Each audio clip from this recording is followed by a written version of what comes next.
Yeah, so we're gonna basically do an introductory into energy tonight. And what I was saying is that we have auric fields around us, layers of who we are around us. And every thought that comes into your mind, everything that you do, say, even if you don't say it, even if it's just a thought or an intention or a feeling, an emotion, it generates some sort of energy within your auric field. And depending on how strong that emotion is, it can generate literal plasmic creatures and different things that can appear within your aura. So it'll even show up as little holes in your aura and things like this. So we're going to learn how to sweep your aura tonight, learn how to repair your aura tonight, learn how to start a sphere of power, and learn how to interact with the elemental forces on our planet and just start to learn our spirit side. So before we start, I wanted to know how many people here have ever done any sort of energy work before? I have. All right. I've been at 7 years. Okay. All right. So, pretty much all energy work has bases is all the same. Of course, I come from a certain hereditary background where we have certain beliefs and certain things for things, but generally energy work is pretty much all the same. And there are dark forces in everything. And I'm going to show you the difference between someone who's working with spiritual technology in a positive way and someone who is working with it. You have to understand both sides to know what you're dealing with and what to look for. So that's going to be a big part of tonight as well. So has anybody ever done grounding before? And what I mean by grounding is where the bad energy from your body into the earth.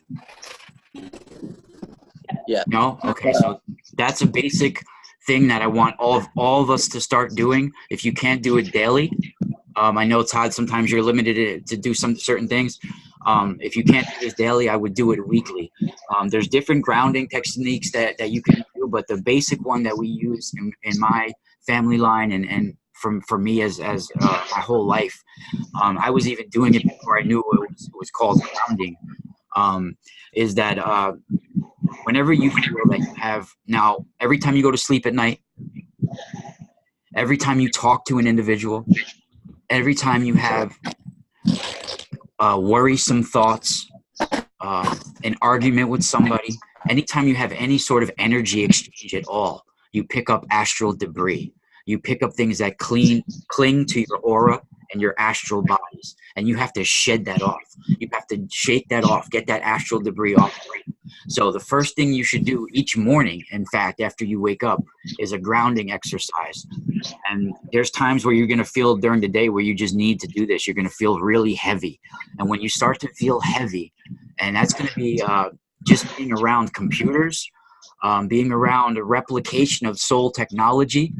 And for those that haven't listened to some of my work and what I've been talking about, is what we're talking through right now, this is a replication of spiritual technology. When we have instant communication across the world with people, it's a replication of our telepathic abilities. It's a replication of our psychic abilities.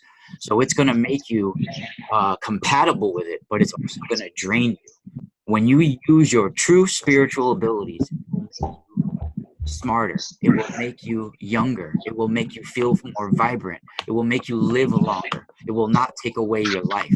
If you use dirty technology, dirty spiritual technology, it will make you sicker, it will make you live less, it will make you corrupt, it will inflate your ego until schizophrenia starts.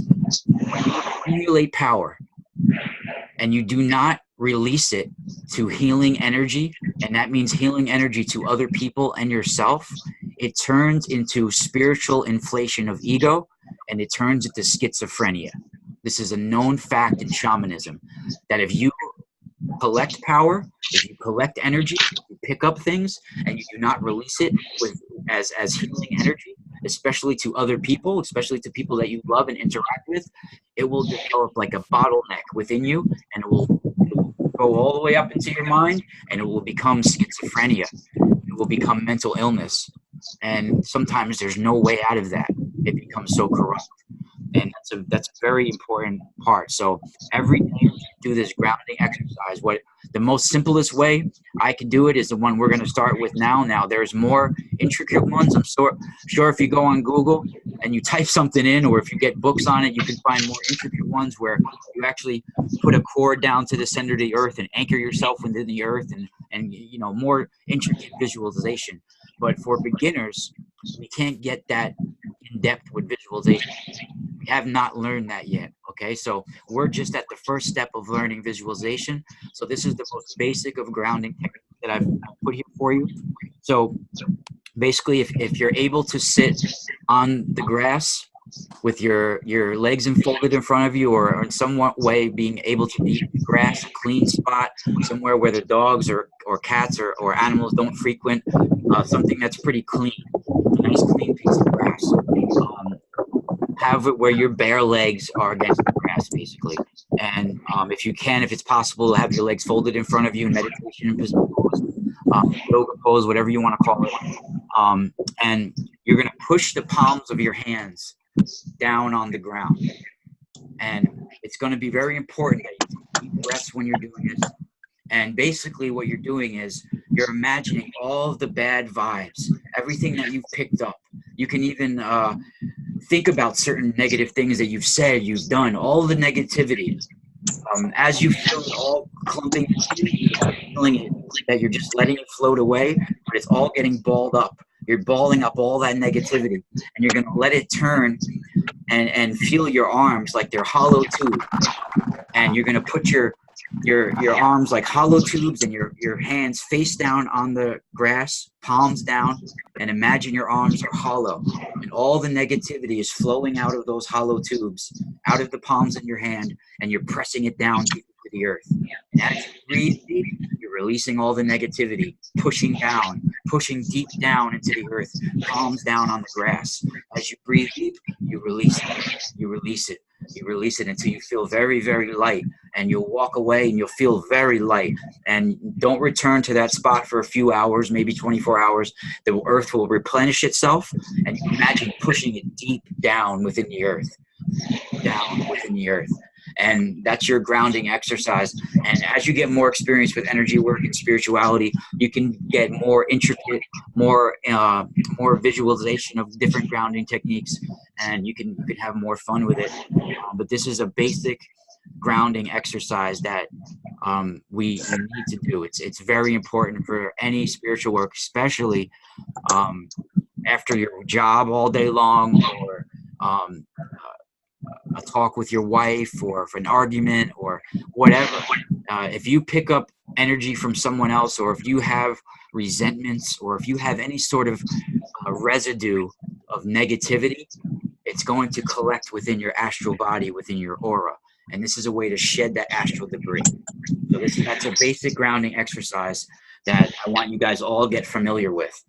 And we're going to be talking about light and dark tonight a little bit too, and the different symbols and things that we work with. Now, to be a shaman is very different for a lot of lineages. My lineage, we tend to have certain altars. Now, our altars are way different than most witches or people that you would find. Most people, when you see an altar, they'll have like a pentagram on it and a dagger and all these things. We have nothing like that on my altar. My altars, if you want to call them an altar, it's sort of like a place where you pray, a place where you meditate, a place where you have certain energy tools. So usually I'll put like a purple cloth down. It represents like the astral realms, and I'll have all the elements represented on there in some way, and I could show you how to set it up eventually. We'll do that, but I use seashells and crystals. That's what we use as strega. There's no daggers involved. There's no because daggers, when you have a knife or some sort of ritual dagger on your altar, that's a replication of sacrifice.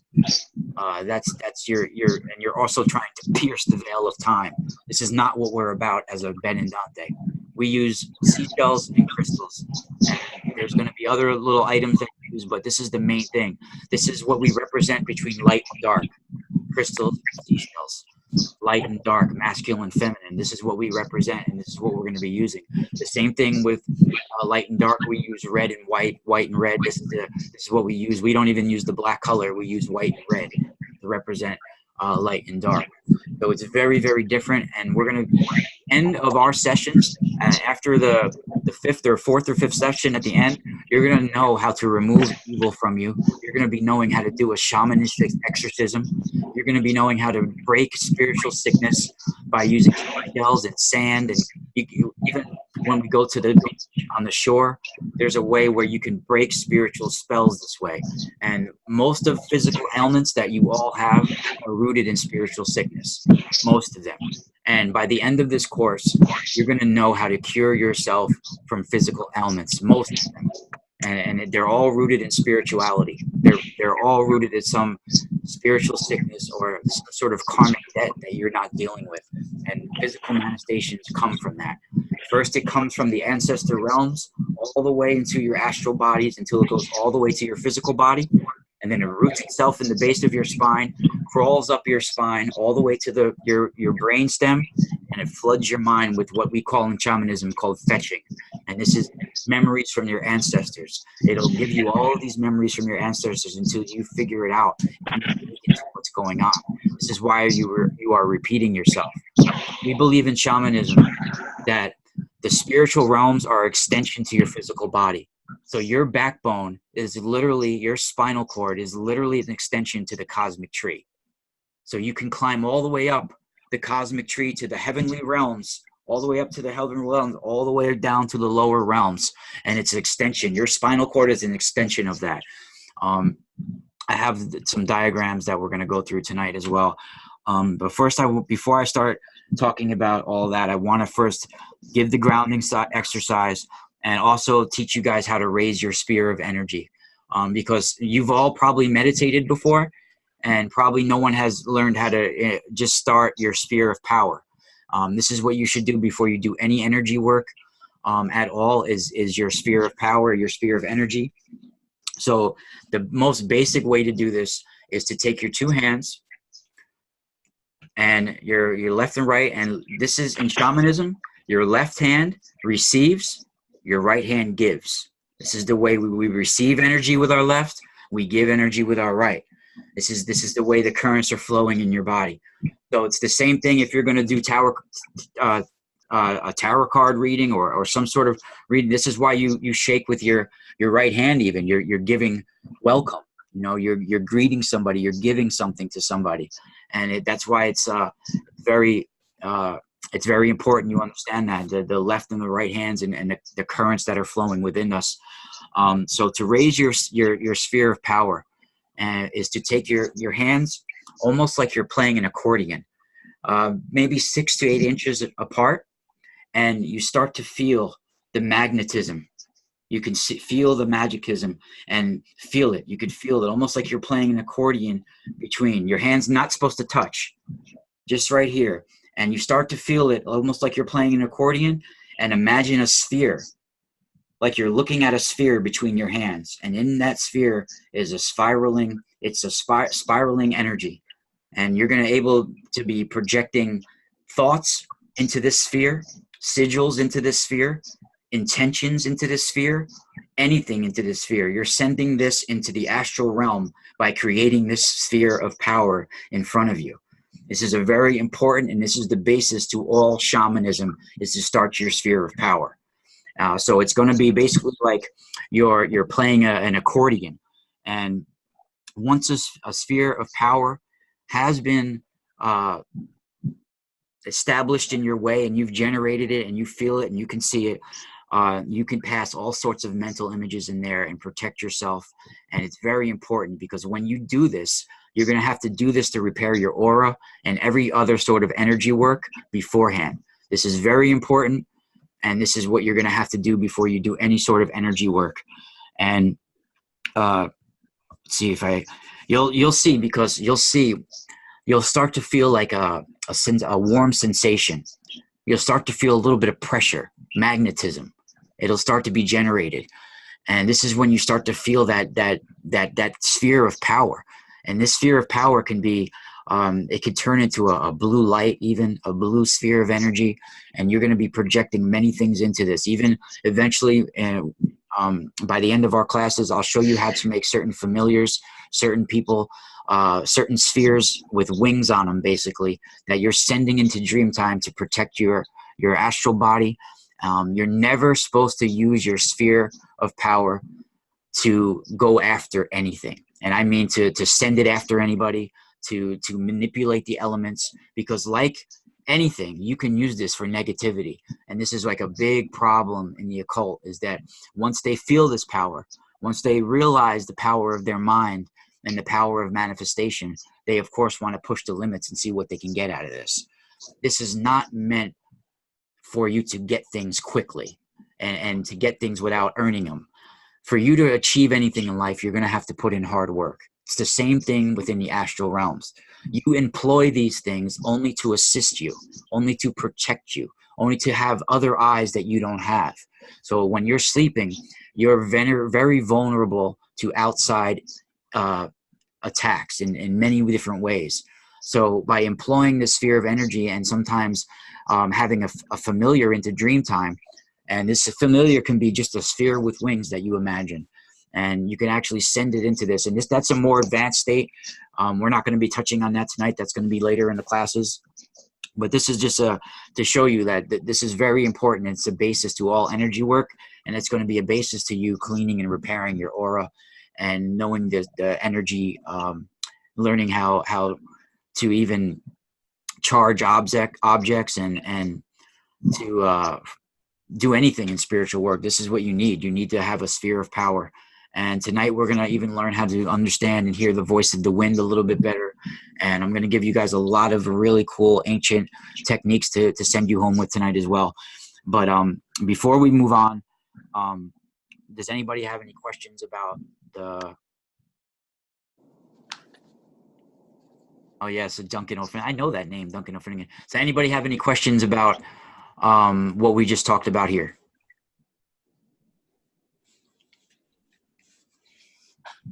I typically like before I do anything, I put up protection. Would you say this is my protection, or to? No, this that is and then this. This is for you to get a sphere of power, but this sphere of power is also going to be in contact with your whole body. So I'm gonna show you another way to do that as well. And you guys can make this. This is how to generate your sphere of power. This isn't to protect your whole body. This is that's a little bit different. We're going to also get into that tonight's class, because tonight's class is about understanding energy and protecting yourself with it. Before you could do any other work, you have to first learn how to protect yourself and how to understand how it's working. And you'll see that when you do this, you'll to increase like the energy, to amplify it, to let it build. You're going to use your concentration. You're going to use all of your imagination to have that sphere of energy, that sphere of power glow, and to charge it with your visualization. It's very important that when you're forming it, you're visualizing a glowing force, a glowing sphere. It's a glowing force of divine energy. And you have to really have that connection in your mind with that. And you can, when you see it, you could see it generate, and imagine a spiraling vortex of energy that's like a gateway to the astral realms. It's your sphere of power. It's your gateway. It's how you generate. You'll even see, I think in like Marvel, Doctor Strange, I think he does that, right? He generates his sphere like a ball of power, and you see magicians, and that's where they get this from. This is very ancient. It's once you do this, you're going to be able to charge objects this way and repair your aura. And we're going to be moving on to that in a minute. Let me see first. Let me see if while we do that, I should. Let me see. First of all, let me show you. Wait, no, I gotta hit share. I have some stuff that I want to show you before I move on. Okay, screen share. All right, so let's see. That's my it's my new certificate. I'm a reverend now. I can marry you all. To the Awesome. old rights. All right, so that's not yet. That's You're so, okay, so that's basically your sphere of power. Your hands are about 6 to 8 inches apart. You're going to visualize a sphere between your hands and a spiraling vortex within. And that's spiraling energy that you see inside. That's where you're going to be able to pass your mental images into, your healing intentions, your vibrations, and you're going to be able to receive information from your ancestral realm into your realm. This is where you generate your sphere of power. And you're going to feel the heat increase. You're going to feel the magnetism. You're going to feel it and imagine it, that sphere as a glowing force of energy, of divine energy, and a glowing force. And the more you concentrate on it, the more you visualize it, the more amplified it gets and the bigger the glow gets, and you control it. And when you want to close your sphere of power, you close your hands together. You fold them together like prayer. So you generate it and then you close it. You always close your sphere of power at the end. All right. And let me remind you guys, after you do energy work of any kind, you're going to need a little snack. You're going to need some water. It's going to drain you. Whenever you do anything, you're going to need a little snack. You're going to have to recharge because it is going to drain you. So, and you take baby steps with all of this. You don't just jump in heads first and start doing all these crazy things. This is very simple at first. Right now, you're only using this sphere of power, and you have to promise me, because this is very important. It's when you start to trust people with certain things, and you're opening yourself up to possibilities out there. So we're all grown-ups here. So I would hope that everybody uses these forces and only for healing or protection. This is all it is meant for. It is not meant for you to manipulate energy to get your own way or for you to impose your will on anybody. And that's where a lot of people cross over to black magic. And it's very sad because when you cross the line over to being a dark shaman or a dark spiritualist, most times you don't even realize you crossed the line until it's too late.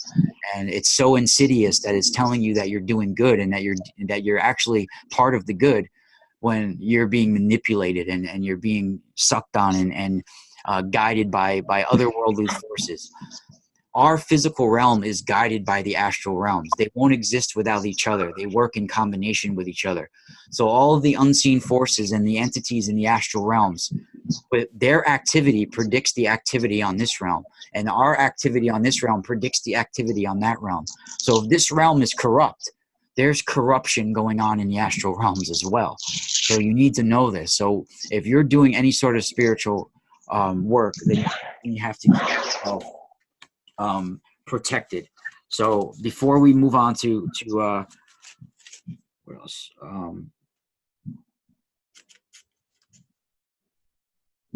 Okay, yeah. So before we move on to cleansing the aura, since Jen was talking about it, we should go to this. Okay, so if you want to protect your whole body, I have a thing I put here, which is the most simple design that we could possibly do. Okay, so if someone was confined to a wheelchair, or someone was confined to, they're not able to stand up straight, then you would just have to sit up as erect as possible in your seat and be at attention. So this is how you access your spiritual sphere, your spiritual power, your spiritual technology. Now, I guess they call it different things in Hindu. They call it different things all over, but it's basically how to access your spiritual technology and who we are. So you would, after you did grounding, after you have already cleared everything out of your mind of negativity, and you've made yourself light, you would stand straight at attention, very straight, take a few deep breaths, clear your mind. And in order to enter this state of relaxation, you have to really not be attached to negative thoughts and everything. You have to really be able to silence yourself. So this is a way that you're going to be able to learn how to silence your mind. Because if spiritual work is not possible, Tapping into your shamanistic self is not possible until you learn how to silence your mind. And that is the biggest problem nowadays, is learning how to get away all of the chatter of our physical lives and to silence our minds. So stand with your arms on your side. Of course, you relax yourself, take deep breaths. Um, Raise and extend your arms. This is the best way to always arrange and expand your body, and imagine your body just like when you were imagining your body, your arms were hollow. Raise and extend your arm and imagine your body is a hollow tube. Imagine that your whole body is like this hollow tube, and you're waiting to be filled. You're waiting to be filled with light. And this, you want to be filled with this spiritual power of protection, this spiritual higher energy power. And this is power from your higher self. This is where you're accessing your power from your higher dimensional brain, from your higher self, your higher spiritual self. You're connecting to your, if you want to call it an oversoul, or who you are in a higher dimensional world. This is what you're doing. So raise and extend your arms. Imagine your body's hollow as a tube. You're waiting to be filled with this power, and you're going to be filled with an endless, limitless source of energy. And I want you to imagine this. This is your divine energy. You're part of a divine creation. You're part of a divine spark, and it's limitless. It's a limitless energy, and I want you to imagine that this endless, limitless energy is it's hovering over you. It's hovering over you, and it's coming over you. It's saturating your whole body, everything that you are. It's taking over everything. And now bring your arms slowly down to your sides. And as you do this, you're going to feel that the energy is flowing down into the hollow tube that is your body. And you're going to feel it saturate your whole body and all around you. And this is how you do a sphere of, access your sphere of power. And you can imagine this glowing sphere around you, protecting your 5 bodies as well. A complete sphere of personal power, higher dimensional power that you're accessing, and it's saturating the whole body. You're imagining your body's a complete hollow instrument, a complete solar and lunar, light and dark duality, hollow instrument of spiritual technology that you're feeling with this glowing sphere of energy. And this is how you access your true spiritual power and your spiritual technology. And then once you access this, you will feel more powerful. You will feel brighter. You will feel, you feel high in a way. It's a natural high. And you have to realize this is your shield. You imagine it being like cohesive and like being a nothing can penetrate it. No negativity can penetrate it. It's like perfect spiritual technology. It's your personal sphere that no one can penetrate. No negativity can access. And this is your higher dimensional self. And this is it's very important. So, I mean, even in Christianity, they call this the Holy Spirit. You know, this is the universal power. You know, this exercise that you're doing, this will charge you. It'll charge you up, and it charges you. You have an entire organism. Your whole body is an entire organism. It will charge your entire organism with the same power that is from our divine spark. And this is very important, and this will make you be able to repair and cleanse your auras and do all sorts of spiritual work. And this is very important. So now to cleanse and repair your aura is very important as well. And no one is going to be able to do any sort of spiritual work until they learn how to do things like this. So, okay, so here's a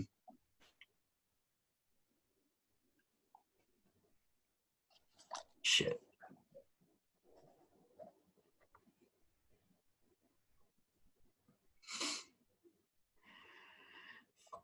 Hold on.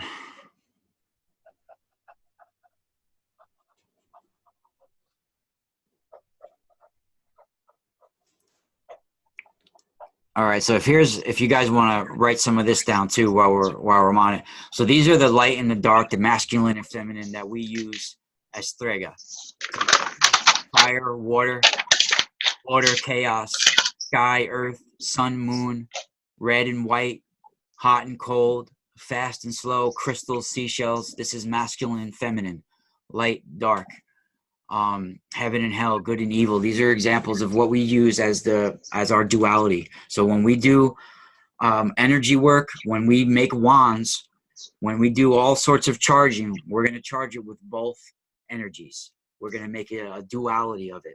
So you're going to use certain elements of both. Now, it doesn't mean that you're putting evil into something as well as good. You're putting a positive and a negative both to equal it out. So what I mean is that if you have a dark color associated with something, you want to put a light color associated with it. If you're going to have an earth element that you're working with, you also want to put a sky element with it. If you have a fire element, you want to put water. If you're working with crystals, you also want to have a balance of seashells. So this is going to be important in some of the work that we're doing. And what also is important is that you guys understand the way the currents move within our body.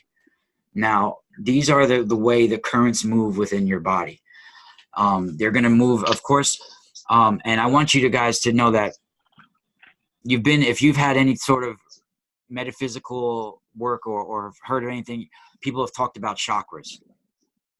There's controversy about chakras. How many? Is there 7? Is there 12? Is there this? Is there that? As us strega, benandanti, or whatever you choose to call my line of Italian shaman, we don't believe in a number of chakras because they're limitless. They're endless. They can go all the way up into the black hole. So what's not important is how many there are, just to understand how the currents are flowing within your body. So the currents, the main focal points that you're going to have, and you do have them all the way at your feet as well. I'll show you another diagram. Like right here is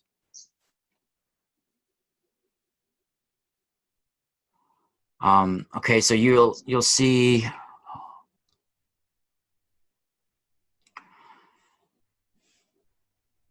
it's this one. All right, so you'll see how all of the astral bodies, the different sections of our body, the air and the mental is up top, the water and the astral is in this zone, the physical and earth is in this zone, and spiritual and fire is in this zone. And this is very important because elements of all religions take these old ways of activating these elements. When you make the sign of the cross, you are activating all of these energies as well. Let me show you. So when we use the sign of the cross as strega as well. So when you're accessing the elements, it's the same thing with summer, winter, spring. You're accessing all of the elemental forces, the gateways. It's has to do with youth, old age, birth, maturity. This is summer, winter, spring, autumn. So you're going to be using these energy forces, this sign as well. So when you do this sign in Christianity, it is taken from old religions. This is they've put it into the Holy Trinity and things like this, but this is how the currents are working, and we're going to be using some of these forces as well. You could see all the way the currents move in your body. They move like an eternity symbol. And you're going to be sweeping each area specifically by themselves when you do repairing when you repair your aura. And let me see if I have it's written down somewhere.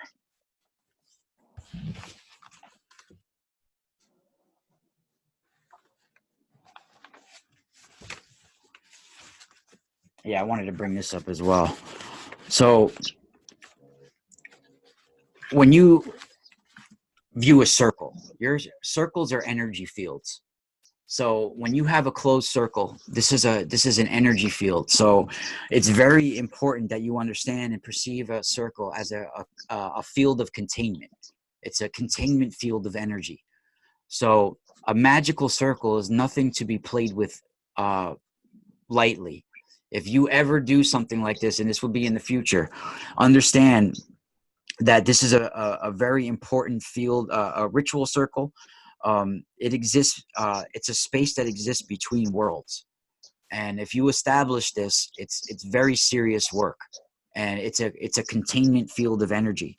So I just wanted to make you guys clear of that even when tensor rings, any sort of circle device, the circles, this is why it's a containment field of energy. This is the way time moves. Time doesn't move in a straight line. Time moves in circles. We are spinning within wheels within wheels. That's the way our universe is set up. We're not in a flat earth or a round earth. It's both. It's wheels within wheels spinning. This is how we exist in spheres. There are actually wheels within wheels. And so think of your body and the shamanic universe. Since we just saw the cross and we just saw certain things, think of this as the way the shamanic universe is with the earth. Now, our earth plane, our physical plane, is that's why they tend to think of it as the flat earth, is because we're not in a flat earth. That's crazy talk. It's a sphere, but it's wheels within wheels. We're spinning. You see how we're spinning like wheels? The earth is that middle realm. We are the in-between realm.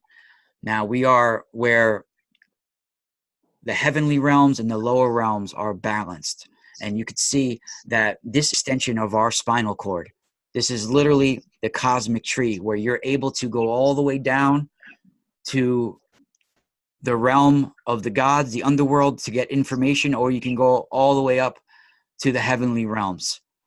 And this is the solar realms and the lunar realms. So either way, this is climbing up the cosmic tree. This is an extension of your spinal cord. So you're climbing all the way up to, like we saw here, the mental planes, the air, or you're climbing all the way down to the spiritual planes in the fire.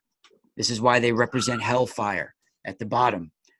And because this is at the lower lunar realms that we see in this cosmic shamanic universe, this world tree.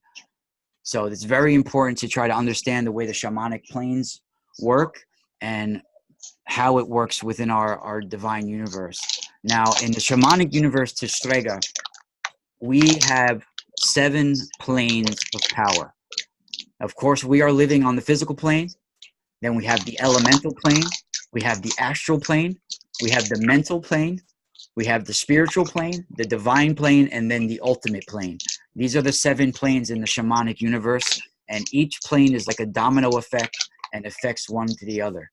You have to have something sent from the physical plane to the mental plane to the astral, and we'll talk all about this later on. And this is the ladder that you climb from our physical world all the way up to the ultimate plane to get your intention and your desire, or whatever spiritual work you're trying to do, or what your goal is, whether it's to heal or to protect or to gain knowledge or wisdom. There's going to be a process for you to interact and interface with the other realms. And this is a process of climbing the ladder and respecting all the different forces within. There's a way to live in harmony with these spiritual forces. And what we're doing now on our planet is a complete opposite of what we're doing. And most of us have so many holes within our aura. You're going to see. And we're going to learn now how to clean your aura and how to work with the yin and yang polarities. And so I don't know how much more we're going to be able to do tonight, but I do want to get a few more things accomplished tonight. I don't want to overload you guys, but I want to start with repairing our aura and first telling you guys how to interact with certain elements the right way. And one of them is going to be water, and start with for all of us, how to react and work with water in the positive way again. What am I doing here? I see Rock's face. Yeah, Rock. All right, so most of us have been out of whack with the elemental forces and all of duality. And if people are just joining now and they've missed the first half, this is recording, so hopefully it's recording. Think it's recording. It is. It says on the top it is. All right, I just can't see. All right, how do I get out of here now? All right, so the first element I want you guys to interact with, and we're going to start with tonight, is water. And we have to learn first how to interact with water the right way again. And in order to do this, first, we've all disrespected water in many ways. We've corrupted it, we've polluted it, all sorts of things. So first we have to beg a sort of pardon. We have to make a peace with water. And it might sound stupid, but this is very important. And you have to really believe it in your mind. So if you guys can approach some sort of natural source of water, not man-made source of water, a natural source of water somewhere near your home or somewhere, even if on vacation or wherever, if it's possible. If not, I will show you a way to charge water tonight to cleanse it into the water of life. So if you can get to a natural spring or a well or river or lake, something like this is really good. I want you to bring a piece of bread or several pieces of bread with you. And it's going to be very simple, but you have to clear your mind of negativity. I want you to take the bread, throw it into the water, and in your own words, I want you to ritually greet the water 3 times. And something in your own words, repeating it, nothing too intricate, something very graceful and to the point. Something like, you're the water, the mother of water, the water of life. I come to you in respect, and I want to repent in a way for all the damage we've done to you, and I want to build a new relationship with you, something like this, from me and my ancestors, and from everyone before me and after me, from me to the water, and you give an offering. When you do spiritual work, if you take anything from nature, you have to give back. That's very important. So if you're going to go to the water and be using the water in any sort of rituals, you have to give an offering.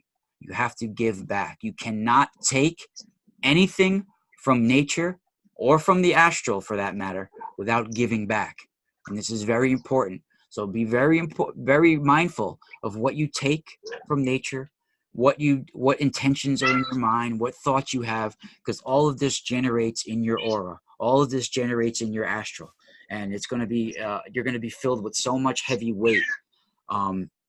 Beyond being healing, water is what we're mostly made out of in our human body, and we're made out of water, electricity, everything in us, and we're made out of sacred fire.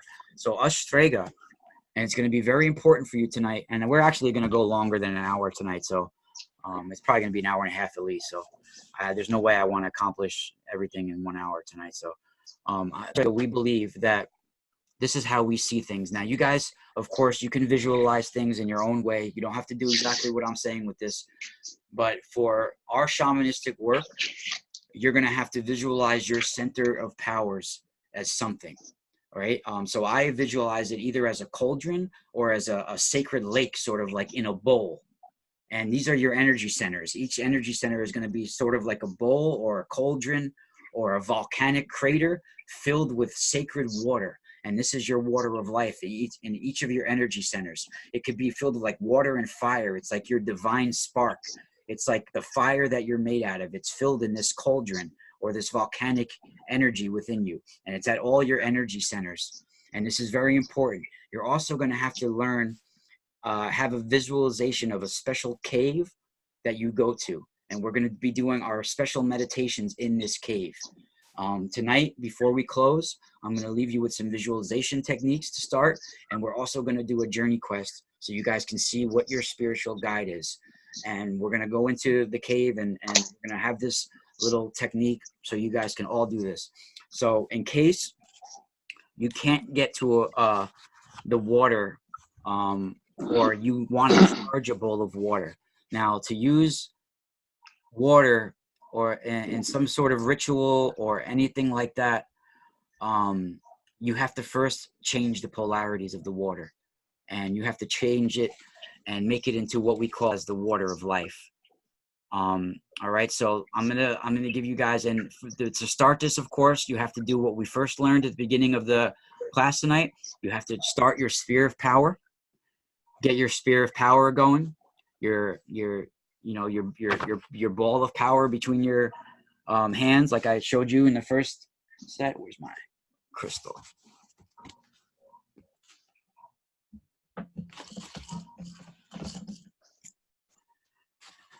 Okay, so for doing this technique, this is what we're going to do to charge our water of life, or to make water into the water of life, and to charge the water. Now, this is a very important shamanistic technique, very important. So you first get a bowl of cold water. And like I said, you charge your hands, you start your sphere of power, get your energy going, and you take the bowl of cold water, hold it with both of your hands, and close your eyes and start to breathe in deeply. Now, as you're holding the bowl of water and your eyes are closed, you're breathing in deeply, I want you to imagine that your hands are filled with a very sacred fire. It's like you're holding a very sacred flame, and it's glowing, and it's red, and it's getting brighter and brighter. And every breath you take, it gets brighter and brighter, and it's growing and growing. Use all the powers in your imagination to try to feel the heat in your hands. I want you to really get to know it and feel that heat. And then you literally breathe this energy out of your hands and into the water. And this change should be measurable with a pendulum or some sort of any sort of way you can measure energy changes. You'll be able to feel the change, and you're literally breathing this sacred energy, this sacred fire into the water, and you're creating a bowl of life, a bowl of water of life.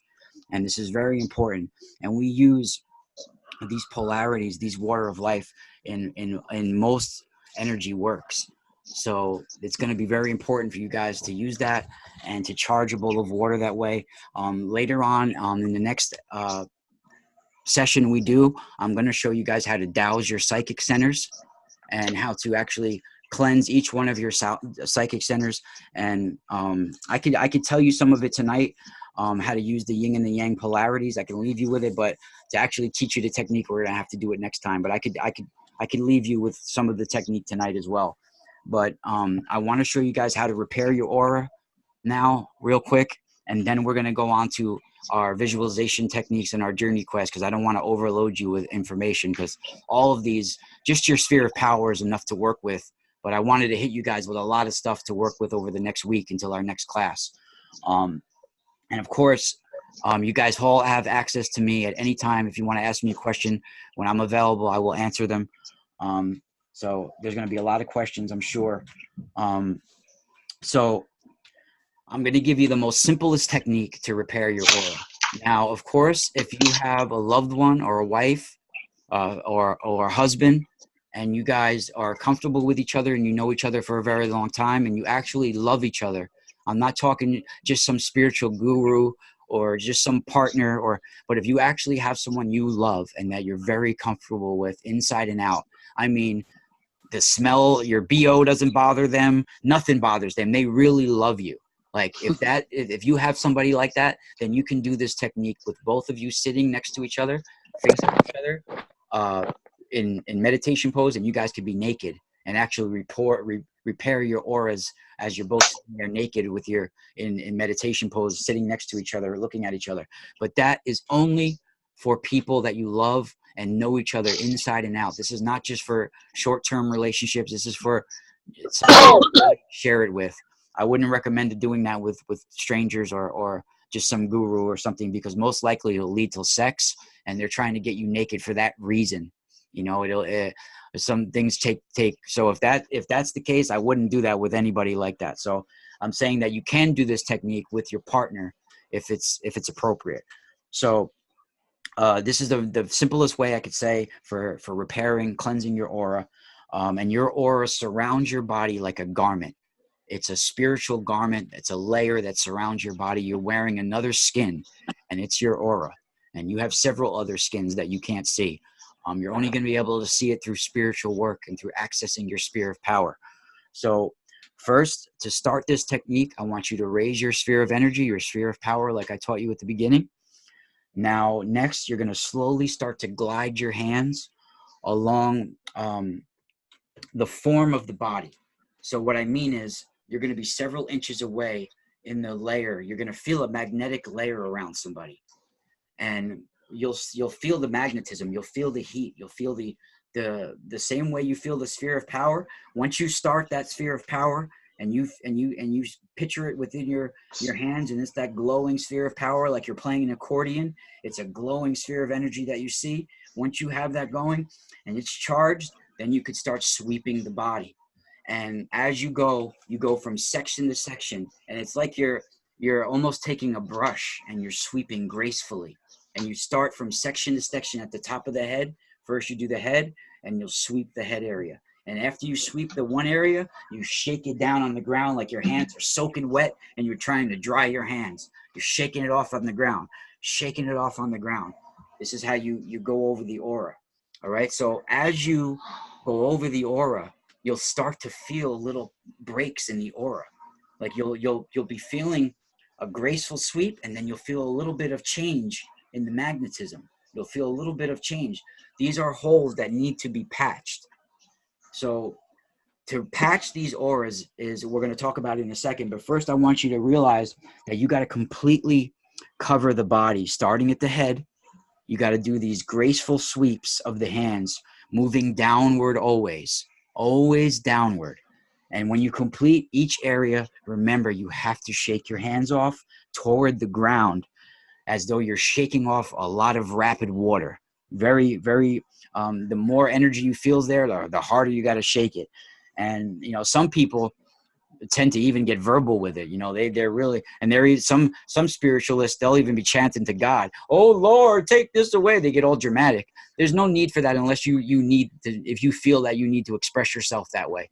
There's no need to get all dramatic, but some people need to get their body worked up. All right. So, ways to get your body charged and worked up is there's various ways to do it. Some people think of sexual things to get their body charged, their blood charged up. Some people, but you have to have a way of charging your blood in your body to raise that energy as well. You literally have to get yourself excited, yourself charged up. You know, you have to have that blood flowing in your body. And you can have certain visualizations that you use, the go-to visualizations that get your body charged. And you're going to move along the natural curves of somebody's body. All right. And you're going to go gracefully as you proceed over those natural curves. And after completing like a general sweep of the body, run your hands along the aura now. And you're going to sense for gaps. You're going to sense for spaces in the aura. And it's going to be in their structure, the way their curves go. You're going to be going graceful sweeps. After you cleanse it all, you're going to be going over that aura, and you're going to be feeling gaps. You're going to be feeling little spots and gaps in the aura. And you have to let your intention guide you. And so to patch these gaps is very simple. Now, you probably think it would be hard. It's not that hard. It's just it's a visualization thing, and it's a matter of raising your sphere of energy. So when you're going over the aura after you've swept the body and you feel gaps in the aura, I want you to raise your sphere of energy again and imagine that spiraling energy in between your hand. And I want you to put that spiraling energy vortex in. You know, you're imagining that light, and you're taking that light and projecting some of that light into the gap, and then you're watching the gap close in on itself like a spider web. It seals it up. You know how a spider web, it catches something, it closes in on itself right in the middle of the web, almost like a dream catcher. That's how you're imagining this sphere of power, and you're putting it in the gap of the aura, and you're imagining the aura closing in on itself and sealing, and you're repairing the aura, and you've sealed that gap. And some people that have done a lot of drugs, taken a lot of this, taken a lot of that, they have thousands of holes in their aura, thousands of gaps in their aura, swirling black holes in their aura that you need to fix. And it could take hours and days to do this in several sweeps. So this is something that is very important to work with, and you'll get better with it and better with it as you do it. You know, it's I have an example, I think, in here of what it can look like if you do it with your partner, I think. Let me see. I don't know if I put that one in there. I don't think I put it in here. But if you have a partner that you're sitting with, you can like sit with each other with your in meditation pose folded in front of you, and you can literally, you know, feel for gaps in the aura all around. You know, you could feel and you can repair the aura. You know, you after you sweep the body, when the person's standing there, you sweep the body, then have them sit in front of you and go over their aura and feel for the gaps, and you repair it that way. And you make your spear of power and you put it right in the gap of the aura. It's very intense. It's very powerful, and it's something that everybody needs to do. You know, our auric fields are affected by thoughts, uh, all sorts of thought forms, creatures, all sorts of things get stuck in your auric field, and it's very important that you cleanse them and repair them. And you'll see the way our magnetic strip bands go on our body. And you can see this picture here I have, the way our layers of our bodies are. You have your physical body here. You can see her physical body and all these layers around her. That's the bands of energy around her. So the aura you see is right here, like right around this band, this where this line is, that's right where the aura is. So this is where you're feeling around, and the soul keeps them all enclosed. So you're going to be feeling for gaps in those auras. So there's so much more that I wanted that we're going to get into next time too. But we have two more things that I want to go into tonight before we close, and this is very important. There's so many other things that I wanted to add to this. It's like endless, but like I said, we got to take baby steps, and we got to do you know, one thing at a time. We can't overload you guys, but I do want to leave you guys with a few visualization techniques, and I want to do our shamanistic journey quest tonight, just to see what comes up. And it's going to be something that you guys can take and do on your own. If you guys are in areas where you can actually go to a cave and find a place where there's an actually a natural real cave, that would be really powerful. I know, Josh, you're in Arizona, you might be able to do that. You know, especially in Sedona, if you ever get there, you know, there's dark energy vortexes in Sedona as well as positive. So to find the right place is you're going to have to use your intuition, and maybe even a little bit of dowsing techniques I could show you. But Cool. yeah. So let me see if there was anything else that I wanted to put in here.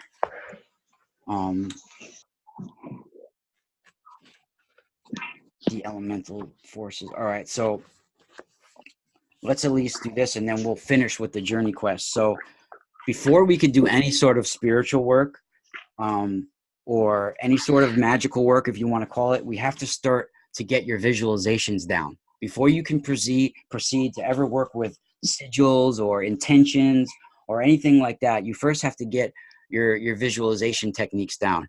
And it's going to be something we could start with, very simple.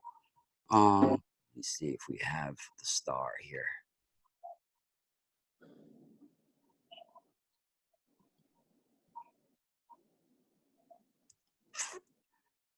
I don't know if I have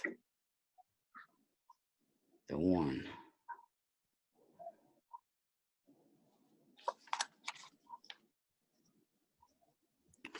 So these are going to be ones of the shape, but there's another shape that I wanted to, hold on, let me send it to here.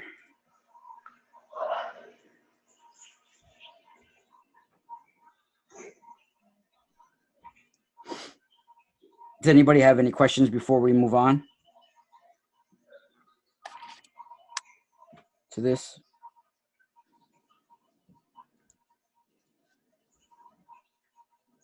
All right, let me send this to Messenger.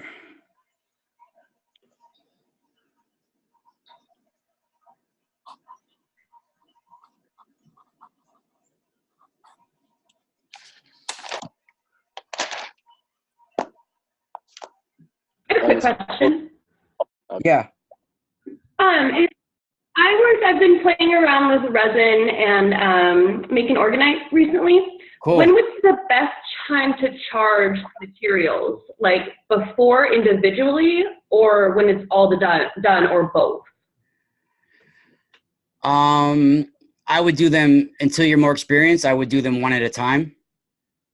Like you want to charge them all at the same time, or you mean individually? Is that what you mean? Is that what you were asking me? Each piece of copper, charging them. Yeah. Yeah, I would do them individually at first. I mean, intuitively, I've been charging them. So we So have that's what I've been doing. Sweet. we have Thank you. something that's a little bit more advanced. Where we're going to get into it next class, but I could show you real quick. To do a gesture of power. Do I have the? Yeah. Okay. So this is the gesture of power. So the benandanti, the ones that are dark sorcerers, they will use a dagger and a wand to do their ritual of power. We don't use daggers and wands. We use wands and staffs, or a wand and a seashell, one or the other. So to do your ritual or to do your gesture of power, to charge an object too, you start in the first section here, you can see, and you'll start with your hands folded right here. Then you start with your gesture of power. You start in the number 1 section, you make the crescent to the number 2, then you go up to the number 3 and down to the number 4. So this is how you charge down on an object and start your gesture of power. Use these to charge it. So if you could see me clearly, I don't know if you could see me clearly here, but you're starting in the 1, you're going down to the 2, and then up to the 3 and down to the 4. You know what I mean?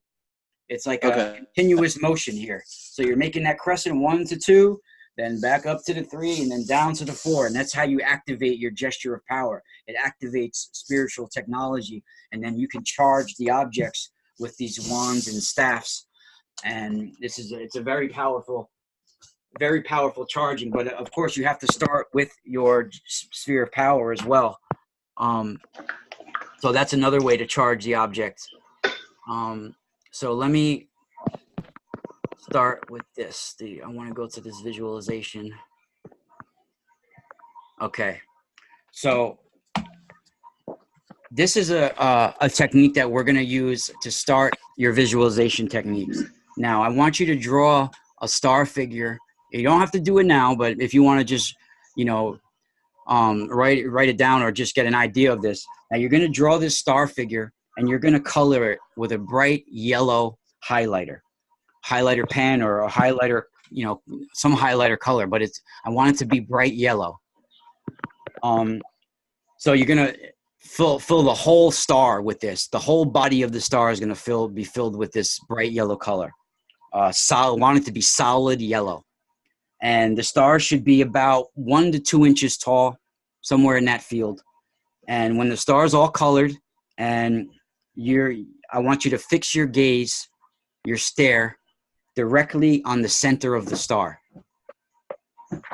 And as you stare at it, you count slowly all the way to the number 90. Oh, wow. Yeah, I know. So you're going to use this star as this is your template for making a yellow star for your visualization exercise. This is going to be one of your templates. So when you're finished counting, I want you to look quickly at a blank white sheet of paper, maybe like a computer paper. So after you're finished counting all the way to 90, I want you to quickly look at a blank white sheet of paper. Computer paper works really, really well. And keep your gaze fixed. Don't look around at anything, just very fixed. As soon as you're done counting, look quickly at the white piece of paper. And in a moment, a blue star you'll see will start to appear on the paper. If you close your eyes, you should even see the blue star there as well. Now, I want you to repeat this exercise many times, if you can, over the next 2 or 3 days, even the next week, but not one day in succession.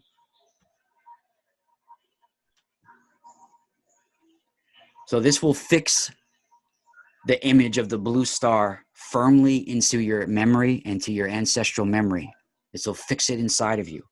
And the next phase is to try to see the blue star against a white background without using the yellow star.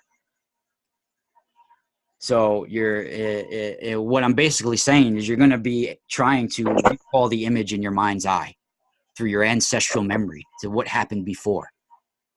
And each time you do this, you should be able to reproduce this blue star, this visualized blue star. So this should be very important. Now, there's also a concentration exercise that here, we're going to put it right here. And I'll send you guys pictures of all these as well. Sweet. So the ability to concentrate is very important. And it's going to be strengthened by focusing on very simple figures like this. And these are very important figures in shamanism and their traditional figures and their spiritual figures. They're a triangle, a circle, a square, a crescent, and an oval. These are very important basic features that you're going to use in shamanism. And I want you to draw one of these symbols on a piece of paper, or trace one of them from the whatever I send you. You could print it out. Just use what I send you and print it out. You could trace it or whatever. And then concentrate on it for a few minutes or moments. And then try to visualize the figure in your mind's eye. And what you want to be able to do is see the image with your mind and maintain it for a minute or so. You want to be able to keep it there. Once you've have mastered one of them, then move on to the next image. And then once you've mastered all of these images, you'll have, achieved at least the level necessary to apply this ability to magic and shamanism. This is your basis. And, to get more advanced, you'll add colors to these images and try to visualize them in their own specific color. There's traditional like yellow, blue. You put the square as yellow, the circle is blue, the crescent is silver, the triangle is red, and the oval is black. That's some of the traditional ways, but of course you could do it any way you traditionally want. But this is going to be a basis to get you just enough to the level of being able to start visualization techniques.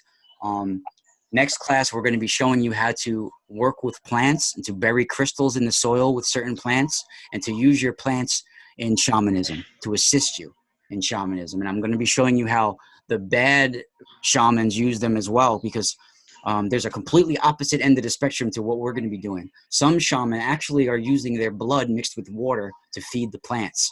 And some of them actually steal blood from other people and put that blood within the plant and use that plant as it grows to do magic off the person and to feed off the person because it's growing up with that person's DNA and blood. Yeah, that's what the benandanti do. Us benandanti fight those forces. So what we do counteracts all of the bad.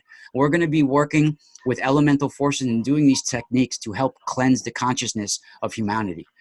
We're helping repair those that are stealing the negative and using the elements for negative. So we're battling all that by using certain techniques and doing certain rituals and certain things with the elements. We're connecting back to the elements in a positive way. So before we close tonight, I want to do our shamanistic journey. Let me stop sharing this so I could see what's going on. And I will send all of these tonight to you guys. All right, so let me see how we're doing here. All right, so I want everybody to try to clear their mind. I know we're working through technology here that's kind of dirty and stuff, so we might not be able to get a good clear image or whatever, but I want you guys to just try to relax, and you're gonna use this technique. You're gonna use a recording of this as well, because I'm gonna be recording this so you can listen back to me afterwards, or you can have a friend of yours do this. Now, this is called a shamanistic strega quest, all right? And it's your entrance into your good walker quest. It's to find your spiritual assistance, some sort of spirit guide or animal guide that's going to be waiting for you in the realms to assist you. And so if you can locate a cave eventually, some sort of opening in the earth somewhere around you, it's really good to do this. And you're going to use this cave that you're imagining now in your head as your opening. It's your visualization, your point of entrance and exit into the realms. So this cave that you're visualizing right now in your head is going to be your entrance and your exit out of this journey quest. And I want you to remember that. So I want you to have a painting in your mind right now of this cave in this area. Now there's my family, we come from Lake Nemi. There's a cave near Lake Nemi in Italy that for thousands of years we've used for this specific quest. There's a particular cave near Lake Nemi that we go to that my family line has used, and it's an entrance to this other world. We use this. So first I want you guys to sit comfortably, close your eyes. If you don't have to do it now, if you don't want to, you can join in now. If you want to take notes, that's fine. I want you to take a deep breath and hold it in. Now let it out. Now again, I want to take another deep breath, hold it, and let it out.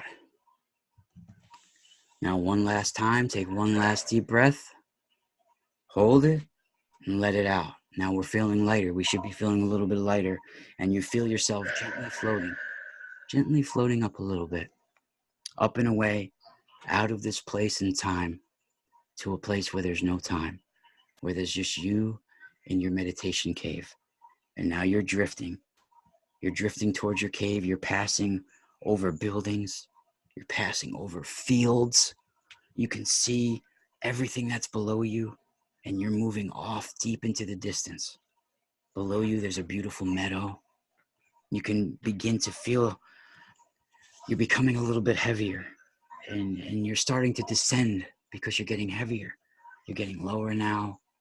Lower down you're going, and now you're softly landing on the ground in this meadow that you saw. This beautiful meadow. And you see before you, up ahead in the distance, there's a hill. You rise and you walk towards this hill, and you see that the hill is covered with a deep green moss. And you continue to walk towards this hill. Now you can see there's an opening in this hill, and that opening is your cave. And you can't wait to walk into this cave. You're so happy to walk in this cave. You feel the light surrounding you. The opening of the cave is large and round, and you can see that the entrance goes deep into the cave, but you can't see the back of the tunnel wall. Now you begin to notice that the cave is dimly lit by a magical glow coming from all of the walls, and you make out the path into the cave from this magical glow, and you follow this magical glow into the path into your cave. You start to walk into this tunnel, and you feel the walls of the cave all around you. And as you continue to walk, you notice that the tunnel begins to turn to your left. You follow as it curves, and you continue to walk deeper into this cave. And now you notice that the tunnel ends a few feet in front of you. You walk up to the wall and you touch this wall with your hand. You realize that the wall's not solid. And as you step forward, you pass right through it. And you are now in a small clearing with a forest. And you appear to be somehow outside, even though you are inside. And the clearing is all magically lit. And the place is so peaceful. And in the center, you see a deep pool of water. Beside this pool is a rock, large enough to sit upon. You sit upon this rock and you start to look around. And you're surrounded by a thickness of trees all around you. And behind the trees, there's only darkness.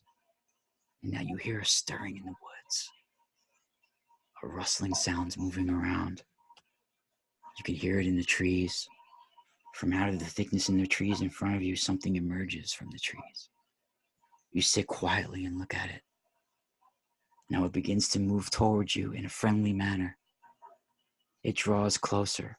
It's now only a few feet away from you. And it comes to a rest. You extend your left hand out, palms facing up. Suddenly a stone's in your hand. It seems to just appear in your hand there. And it has a certain symbol on top of it. You look at the symbol. And now you look back at the creature in front of you. You ask the creature what its name is. and you listen for a reply. Now the creature looks over at the pool of water, and you turn and look behind you into the water, and you look back at the creature, and it begins to leave now. And with it, it withdraws back into the trees, back from where it went, and now it's gone from your sight. And it's time for you to leave. It's time for you to go back where you returned, back to your cave, back to the exit point. And as you rise, you walk back over to the wall, walk through the wall like before, where you entered into this place. You found again that this wall is not solid. You pass right through this wall, and you're back into the cave again. And you begin to follow the tunnel out of the cave, walk right down to the path. And now you notice that the tunnel begins. You turn to the right, and you continue to move through the tunnel, and you can feel the walls around you. And you continue back toward the entrance. Now there's a light up ahead, and it's opening. It's opening out of the cave, and you move towards it. You're getting closer. You pass through the opening and back into the field outside. Now you walk across the meadow back to where you first landed, and now you've come to the spot. You sit down, you take a deep breath, hold it, let it out. Again, you take another deep breath, you hold it, you let it out. And one last time, a deep breath, you hold it, and let it out. You should be feeling lighter again. You should be feeling gently floating up and away, out of this place and time. Now you're drifting, you're passing back over the fields. You're passing over the buildings. You can see everything below again, and you're moving off into the distance. And you start to see a familiar setting which you began this journey at, and you begin to feel yourself becoming heavier. And now you begin to gently descend down, getting lower, down, and now you're softly landing on the ground. You take a deep breath, you hold it, you let it out. Again, hold it, let it out, and then one last time. Now I want you to become aware of the surface beneath you. You feel it. You rock back and back forth, a little rock back and forth. Feel at your back. Place your palms on the ground. You press down. You feel your physical presence again. And you've returned back to the present, back to this time and space from where you started. Now, you've successfully completed your journey. Now, the image that you saw is your familiar. This is your spirit guide. If you remember a certain symbol that you saw, this is your certain symbol in the astral realm for this journey. If you remember what this being looked like, try to sketch it, try to remember it, try to visualize it. If not, you can always repeat this until you can do this again. This is very important. This is for you to create a link with your guide and your spirit animal. It could look sort of like a mix between an insect, a creature, or an animal, a human. It could be a mix between all of it. Even could take on physical characteristics of yourself. If you don't like the image you saw, that's fine. There's a reason for that. We can work that out later. If you would like the reason, what you saw, that's a very good thing as well. So it's very important what you saw, and you write it down, and you also repeat this by yourselves. Let somebody, or even if you repeat what I did for you, that's fine. Like, repeat my voice coming back to you. But this is very important for you to start your shamanic quest and your shamanic journey. So I want you guys to take this information and practice the visualization takes during the week, and we will definitely meet up next week, probably Thursday night again. So this is a basic start with energy work, and I think it was a good class. We got a lot of information going. I hope everybody enjoyed it. They're not too tired. No, that was awesome. All right, cool. Very good. So any questions, you guys can email me or message me, and we'll pick up where we left off next week with a lot of new stuff. And I got you guys. I want you to practice those visualization techniques and practice the aura, raising your sphere of power, repairing auras. You can even do it with one of your friends. Try to do a sweep of them. And this is a basis of just how to cleanse your aura. Remember the grounding technique. Oh, also, since you guys go through meditation classes and you guys are meditating with other people, to establish a web of power between you all. It's very simple, but you have to only do this if you're really connected with the other people.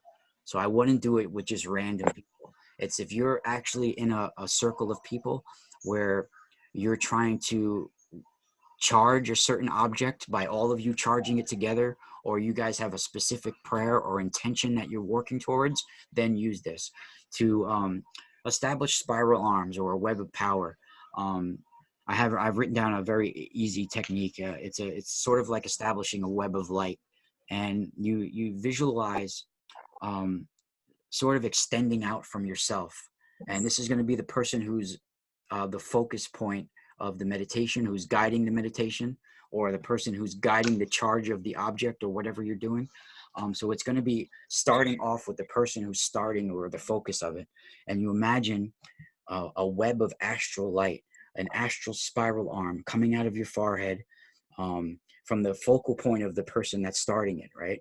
So this single beam of light is going to go to each participant, and it's going to go into their forehead, and you're going to be projecting the single beam of light like a web of astral power, and it's going to go to each participant and go right to their foreheads. So you're establishing a web of astral light from your forehead radiating out to each participating person. So it's like a web of power, and it's spiral arms of energy, and this is extending out, and it goes to each person's forehead, and afterwards, to end this method, of course, all you have to simply do is cease the visualization that you're doing, and this will disconnect the people participating from the focal point of the meditation or from the charge object. That's your familiar, Todd. Oh, it looks like church from Pet Cemetery. Maybe it is. All right, guys, I gotta go because it got really late.